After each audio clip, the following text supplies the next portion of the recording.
بسم الله الرحمن الرحيم.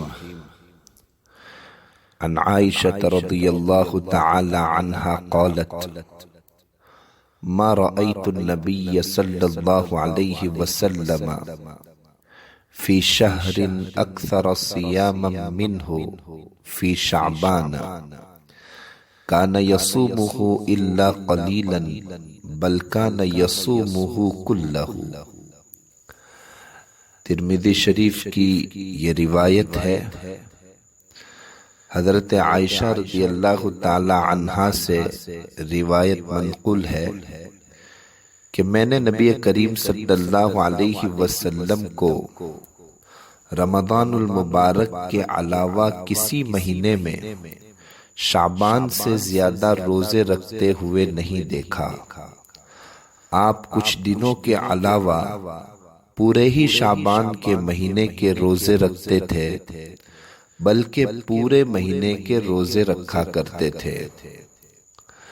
نسائی شریف میں اما عائشہ رضی اللہ تعالی عنہا کی روایت موجود ہے، فرماتی ہے کہ رسول اللہ صلی اللہ علیہ وسلم کو نفل روزے رکھنے کے اعتبار سے شعبان کا مہینہ زیادہ پسند تھا، بلکہ رسول اللہ صلی اللہ علیہ وسلم شعبان کے روزوں کو رمضان کے مہینے تک رکھا کرتے تھے۔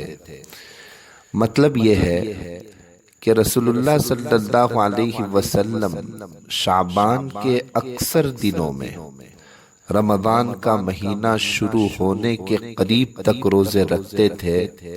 اکثر پر کل کا حکم لگا دیا گیا ہے۔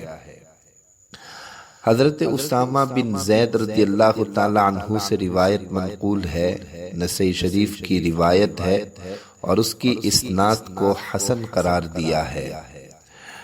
وہ فرماتے ہیں کہ میں نے رسول اللہ صلی اللہ علیہ وسلم سے عرض کیا کہ اللہ کے رسول، شعبان کے مہینے میں جتنے آپ نفل روزے رکھتے ہیں، میں نے آپ کو کسی اور مہینے میں اتنے نفلی روزے رکھتے نہیں دیکھا۔ تو رسول اللہ صلی اللہ علیہ وسلم نے ارشاد فرمایا کہ ذَلِكَ شَهْرٌ يَغْفُلُ النَّاسُ عَنْهُ بَيْنَ رَجَبٍ وَرَمَضَانَ وَهُوَ شَهْرٌ تُرْفَعُ فِيهِ الْأَعْمَالُ إِلَى رَبِّ الْعَالَمِينَ فَأُحِبُّ أَن يُرْفَعَ عَمَلِي وَأَنَا صَائِمٌ، کہ رسول اللہ صلی اللہ علیہ وسلم نے جواباً ارشاد فرمایا کہ یہ رجب اور رمضان کے درمیان وہ مہینہ ہے جس سے لوگ غافل ہو جاتے ہیں، اور اس مہینے میں اعمال اللہ رب العالمین کی بارگاہ میں اٹھائے جاتے ہیں۔ تو میں یہ چاہتا ہوں کہ جب میرے اعمال اٹھائے جائیں تو میں روزے سے رہوں۔ شعبان کے بعد آنے والا رمضان المبارک کا مہینہ تو ہے ہی برکتوں اور رحمتوں کا مہینہ، اس میں کوئی شک نہیں، اور شعبان سے پہلا مہینہ رجب کا مہینہ ہے۔ اور رجب کا مہینہ ان مہینوں میں سے ہے جن کی تعظیم اسلام سے پہلے بھی کی جاتی تھی، یعنی ذوالقعدہ، ذوالحجہ، محرم اور رجب۔ ان دونوں مہینوں یعنی رجب اور رمضان کی فضیلت لوگوں کو معلوم تھی، مگر ان کے درمیان والے شعبان کے مہینے کی فضیلت و اہمیت سے غفلت اختیار کرتے تھے۔ اس لیے نبی کریم صلی اللہ علیہ وسلم نے یہ ارشاد فرمایا کہ شعبان کا مہینہ ان دونوں یعنی رجب اور رمضان کے بابرکت مہینوں کے درمیان ہے۔ اما عائشہ رضی اللہ تعالی عنہا سے روایت ہے، مسند ابو یعلا میں یہ روایت منقول ہے اور اس کی اسناد کو صحیح قرار دیا ہے، حسن قرار دیا ہے، کہ نبی کریم صلی اللہ علیہ وسلم پورے شعبان کے روزے رکھتے تھے۔ میں نے پوچھا کہ اللہ کے رسول، روزے رکھنے کے لیے آپ کو تمام مہینوں سے زیادہ شعبان کا مہینہ پسند ہے؟ تو اس کے جواب میں نبی کریم صلی اللہ علیہ وسلم نے ارشاد فرمایا کہ ان اللہ یکتب علی کل نفس میتۃ تلک السنۃ فاحب ان یأتینی اجلی وانا صائم، کہ اللہ تعالیٰ اس مہینے میں اس سال کے تمام وفات پانے والوں کا فیصلہ لکھ دیتے ہیں۔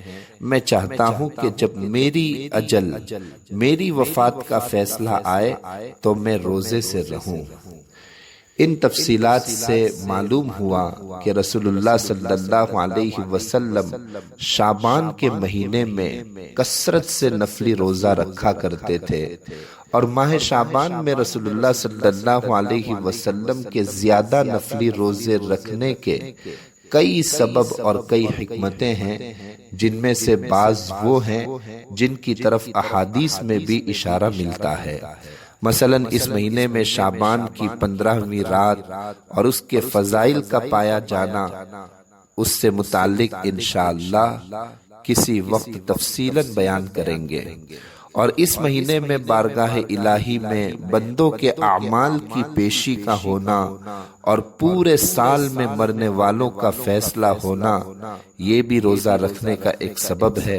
اس کے علاوہ رمضان کا احترام اور تعظیم اور اس کی تیاری، اور رمضان کا قرب اور اس کے خاص انوار و برکات سے مزید مناسبت پیدا کرنے کا شوق اور داعیہ اور اس کا استقبال بہتر طریقے پر ہونا بھی شعبان کے مہینے میں کثرت سے روزے رکھنے کا قوی سبب ہے۔ اور اس صورت میں یعنی رمضان کی تعظیم اور اس کے تعلق کی وجہ سے شعبان میں نفلی روزے کی کثرت کرنے میں شعبان کے ان روزوں کی وہی نسبت اور برکت ہوگی جو فرض نمازوں سے پہلے پڑھے جانے والے نوافل اور سنتوں کو فرضوں سے ہوتی ہے۔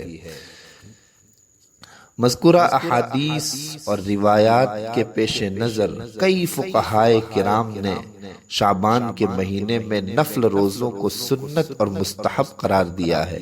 فتاوی عالمگیری میں ہے المرغوبات من الصیام انواع اولها صوم المحرم والثانی صوم رجب والثالث صوم شعبان وصوم عاشوراء، اور مستحب روزے کئی قسم کے ہیں، اول محرم کے روزے، دوسرے رجب کے روزے، تیسرے شعبان کا روزہ اور عاشوراء کے دن کا روزہ۔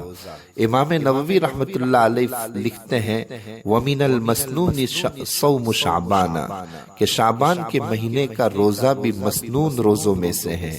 بہرحال ان تفصیلات سے معلوم ہوا کہ شعبان کا مہینہ بابرکت مہینہ ہے اور اس میں نیک اعمال کی خاص فضیلت ہے، اور اس مہینے میں حسب حیثیت جتنی طاقت ہو کثرت سے نفلی روزے رکھنا چاہیے، زیادہ فضیلت کا باعث ہے، اور اس کے علاوہ دیگر نیک کاموں میں اپنے آپ کو لگائے رکھنا چاہیے۔